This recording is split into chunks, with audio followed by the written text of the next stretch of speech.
بسم اللہ الرحمن الرحیم نحمدہ ونصلی علی رسولہ الکریم۔ حضرات گرامی، برادران اسلام، نماز کا مصنون طریقہ عرض کیا جا رہا ہے۔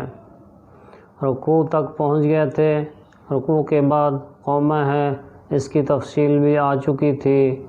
اب قومہ سے رکوع کے بعد جب آدمی سیدھا کھڑا ہوتا ہے کچھ دیر، اس کے بعد پھر سجدے کی طرف جانا ہوتا ہے۔ تو سجدے کی طرف جانے کے دو طریقے ہیں۔ ایک طریقہ یہ ہے کہ آدمی تکبیر کہتا ہوا سجدے کی طرف جاتا ہے تو پہلے اپنا سر اور سینہ آگے کو جھکا لیتا ہے، تو اس طریقے سے نیچے کو جاتا ہے۔ یہ طریقہ خلاف سنت ہے، یہ غلط طریقہ ہے۔ تو صحیح طریقہ اور مصنون طریقہ یہ ہے کہ آدمی تکبیر کہنا شروع کرے اور نیچے کو اس طرح جھکنا شروع کرے کہ سر اور سینہ نہ جھکے جب تک گھٹنے زمین پر نہ لگ جائیں۔ اس کو کہتے ہیں قائماً مستویاً نیچے کو جانا۔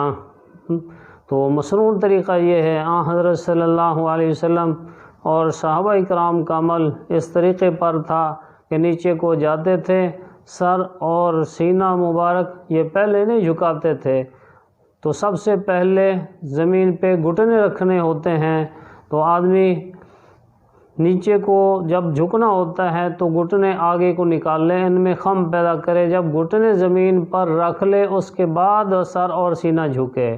تو سب سے پہلے زمین پر گھٹنے رکھنے ہیں اور پھر ہاتھ رکھنے ہیں اور پھر چہرہ یعنی ناک اور پیشانی رکھنی ہے۔ اس ترتیب کے ساتھ یہ اعضاء رکھنے ہیں۔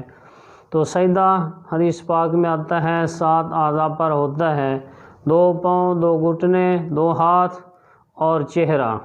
تو یہ ساری چیزیں زمین پہ لگانی ہوتی ہے۔ تو آدمی جھکنا شروع کرے تو تکبیر شروع کر دے، اور جب سجدے میں پہنچ جائے تو تکبیر اپنی انتہا کو پہنچ جائے۔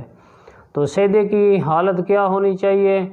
تو آدمی کے جو ہاتھ ہیں ان کا انگوٹھا کانوں کی لو کے برابر ہو، زمین پہ رکھا ہوا کانوں کی لو کے برابر انگوٹھا ہو، جیسے تکبیر تحریمہ کے وقت ہاتھ کانوں کے ساتھ ہوتے ہیں۔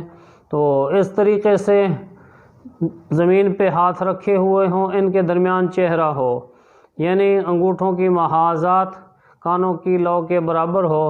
اس طریقے سے آدمی ہاتھ رکھے اور انگلیاں اور انگوٹھا ملے ہوئے ہوں۔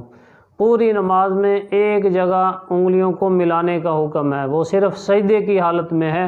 اس طرح انگلیاں اور انگوٹھا ملا ہوا ہو، جب ملے ہوئے ہوں گے تو ان کا رخ قبلے کی طرف ہوگا۔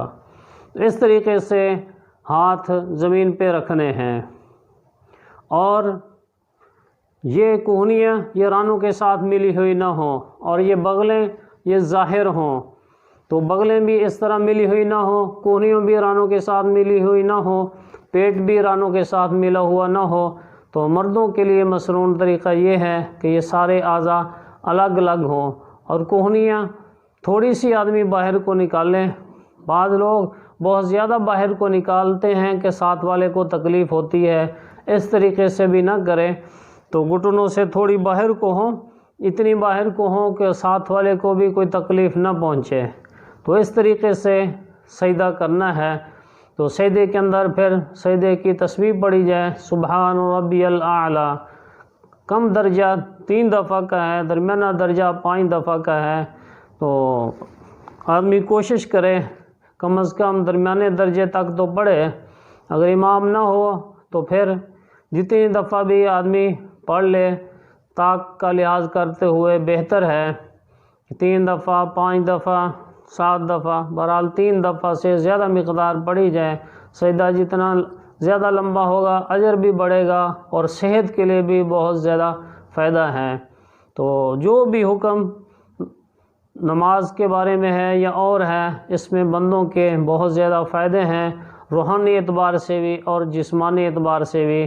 تو جب تسبیحات پڑھ لے تو پھر اللہ اکبر کہتا ہوا اوپر کو اٹھنا ہے، پورے انتقال میں تکبیر کہنی ہے۔ تو سب سے پہلے پیشانی کو اوپر اٹھائے گا، پھر ناک، اور پھر ہاتھ، پھر دونوں گھٹنے، اور ہاتھوں کو گھٹنوں کے اوپر رکھ لے اور پاؤں کے اوپر زور دے کر سیدھا کھڑا ہو جائے۔ تو سیدھا سجدے سے کھڑے ہونے کے دو طریقے آئے ہیں۔ ایک طریقہ یہ ہے کہ آدمی سجدے کے بعد، یعنی جب دونوں سجدے کر لیے ہوں تو اس کے بعد تھوڑی دیر بیٹھ جائے پھر سیدھا کھڑا ہو۔ تو دوسرا طریقہ یہ ہے دونوں سجدوں کے بعد بیٹھنا نہیں ہے، تو پہلی رکعت میں سیدھا کھڑے ہو جانا ہے قدموں کے اوپر زور دے کر۔ تو جب پہلا سجدہ کر لے گا تو دوسرے سجدے کے لیے بیٹھے گا، تو اس وقت بایاں پاؤں بچھا کر بیٹھے اور اس کی انگلیاں قبلے کی طرف ہوں، اور دایاں پاؤں کھڑا ہو، اس کی انگلیاں بھی قبلے کی طرف ہوں، اور سجدے کی حالت میں بھی دونوں پاؤں جب کھڑا کرے گا تو سجدے کی حالت میں بھی پاؤں کو مکمل سیدھا کھڑا نہ کریں، بلکہ انگلیاں مڑی ہوئی رہیں، قبلے کی طرف ان کا رخ ہو اور باقی پاؤں کھڑا ہو۔ تو سجدے کے اندر جیسے ہاتھوں کی انگلیاں کا رخ قبلے کی طرف ہونا سنت ہے، اسی طریقے سے پاؤں کی انگلیاں کا رخ بھی قبلے کی طرف ہونا سجدے کی حالت میں سنت ہے۔ تو پہلے سجدے کے بعد بیٹھے گا تو بھی سنت کے مطابق بیٹھے، اور پھر کچھ دیر بیٹھنے کے بعد دوسرا سجدہ کرے گا، پہلے سجدے کے طریقے کے مطابق دوسرا سجدہ کرے، تکبیر کہتا ہوا سجدے میں جائے، تسبیحات پڑھے، اور تسبیحات پڑھنے کے بعد پھر تکبیر کہتا ہوا سیدھا کھڑا ہو جائے۔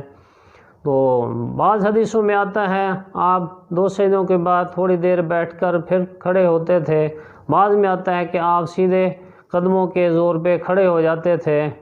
تو اصل میں تھوڑی دیر بیٹھنا اس کو جلسہ استراحت کہتے ہیں، یا حناف کے نزدیک یہ عذر کی حالت پہ محمول ہے۔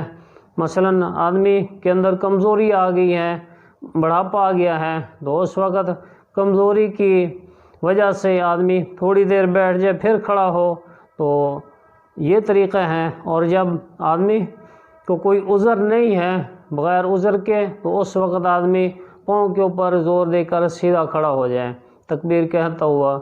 تو پورے انتقال میں تکبیر ہو، جب کھڑا ہو جائے تو اس وقت تکبیر اپنے انتہا کو پہنچ جائے۔ اللہ تعالی ہم سب کو صحیح مسائل پہ عمل کرنے کی توفیق عطا فرمائے۔